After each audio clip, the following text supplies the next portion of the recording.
Iba't ibang kautusan. 11 na kabanata.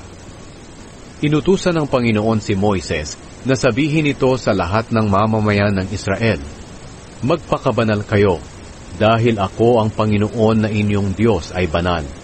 Dapat ninyong igalang ang inyong ina at ama. Sundin ninyo ang ipinapagawa ko sa inyo sa araw ng pamamahinga.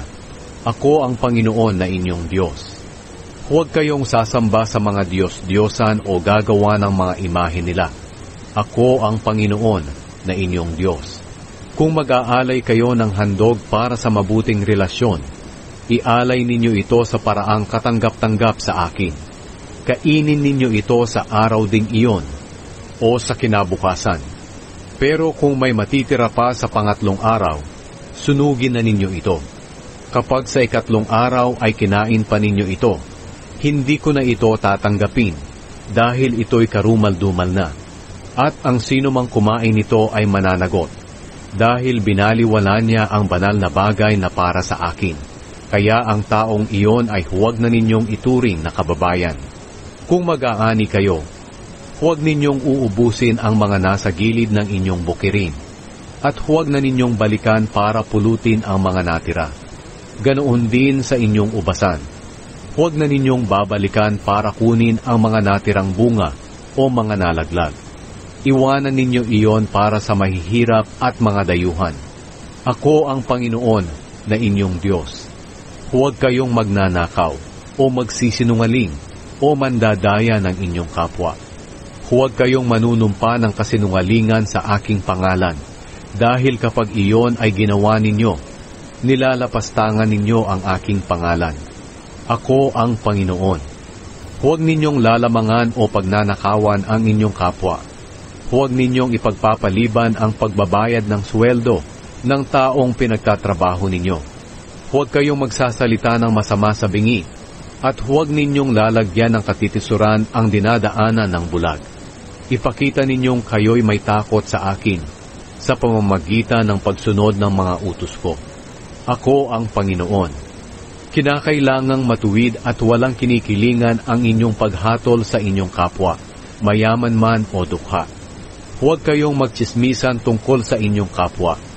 Huwag kayong magsasalita o gagawa ng anumang makasisira sa inyong kapwa. Ako ang Panginoon. Huwag ninyong kapupuotan ang inyong kapwa. Paalalahanan ninyo siya kung siya'y nagkasala, para kayo'y walang panagutan. Huwag kayong gumanti ng masama o magtatanim ng galit sa inyong kapwa, kundi mahalin ninyo siya gaya ng inyong sarili. Ako ang Panginoon. Sundin ninyo ang aking mga utos. Huwag ninyong palalahian ang isang hayop sa ibang uri ng hayop. Huwag kayong magtatanim ng dalawang klaseng binhi sa iisang bukid. Huwag kayong magsusuot ng damit na yari sa dalawang klaseng tela. Kung ang isang lalaki ay sumiping sa isang aliping babae na nakatakdang ikasal sa ibang lalaki, pero hindi pa natutubos o napapalaya ang babae, dapat silang parusahan.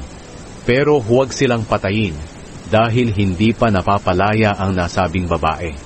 Kinakailangang magdala ang lalaki ng lalaking tupa malapit sa may pintuan ng toldang tipanan bilang handog na pambayad sa kanyang kasalanan sa Panginoon. Sa paghahandog ng pari ng tupang iyon sa aking harapan, matutubos ang lalaking iyon sa kanyang kasalanan at patatawarin ko siya. Kapag dumating na kayo sa lupaing ibibigay ko sa inyo, huwag ninyong kakainin ang bunga ng mga punong kahoy na inyong itinanim sa loob ng 3 taon.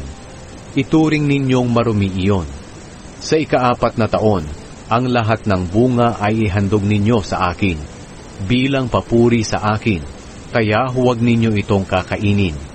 Sa ika-5 taon, makakain na ninyo ang mga bunga ng inyong mga pananim. At kung susundin ninyo ang tuntuning ito, magiging sagana ang bunga ng inyong mga pananim. Ako ang Panginoon na inyong Diyos. Huwag kayong kakain ng karneng may dugo pa. Huwag ninyong gagawin ang ginagawa ng mga manghuhula at mangkukulam. Kung magluluksa kayo sa patay, huwag ninyong pagugupitan ang inyong buhok sa palibot ng inyong ulo o magpuputol ng inyong balbas. At huwag din ninyong susugatan ang inyong katawan Huwag din kayong magpapatato.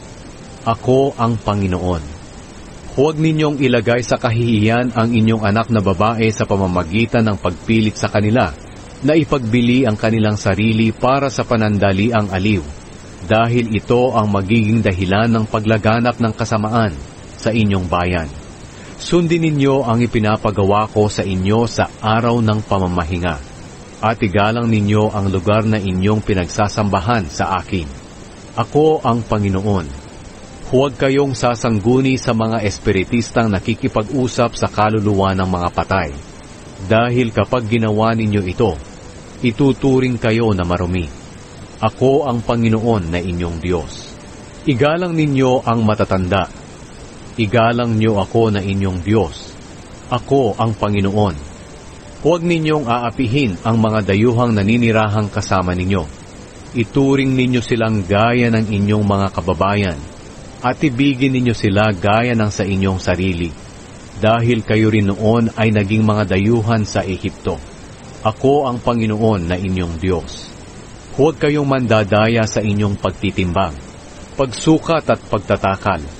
Gamitin ninyo ang tamang timbangan, sukatan o takalan. Ako ang Panginoon na inyong Diyos na naglabas sa inyo sa Ehipto. Sundin ninyo ang lahat ng tuntunin at utos ko. Ako ang Panginoon.